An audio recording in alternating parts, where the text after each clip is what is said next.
Well, it's that time of the year again, and we're in it. Pop-up storm season. Have you ever looked up and wondered, though, on how what starts out as a perfectly sunny day, the clouds seem to build, and then the afternoon gets stormy? Well, let's break it all down. I'll explain in today's Weather IQ.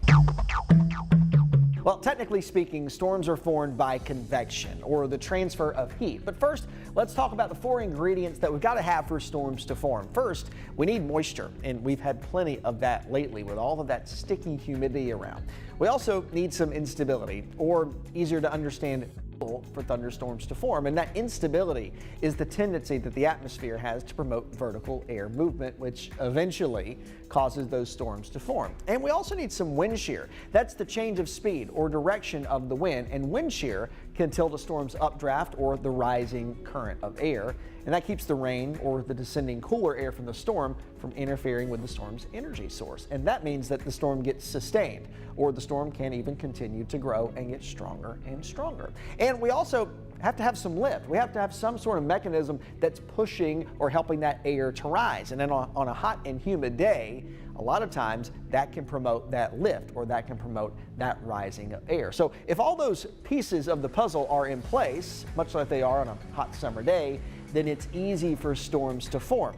Here's how it works. All right, the sun on a hot summer day heats the ground, and then the ground radiates that heat upward to heat the air close to the ground that's been heating with that sunshine all day long. That's why we usually start to see those storms form in the afternoon. And as that air rises and as it cools, it condenses. That causes those clouds to form. And eventually, that cloud will continue to grow and grow and build during the peak heating of the afternoon. Those clouds can really grow quick and tall enough to form, thunderstorms. And it's a hard pattern to forecast because we can look at the weather setup and know that there's going to be storms, but it's tough to nail down exactly where. Kind of like a boiling pot of water, you know there's going to be bubbles, but you can't exactly pinpoint where each one will be. It's just like that. And not every storm gets severe, and not necessarily a severe storm is just a bad storm or a storm with a lot of thunder and lightning.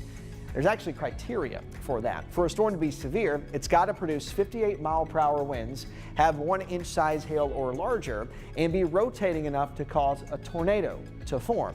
If none of those ingredients are present, then it's not technically a severe storm, even though it might put down a lot of rain, and it might cause some gusty winds, and it might be really loud.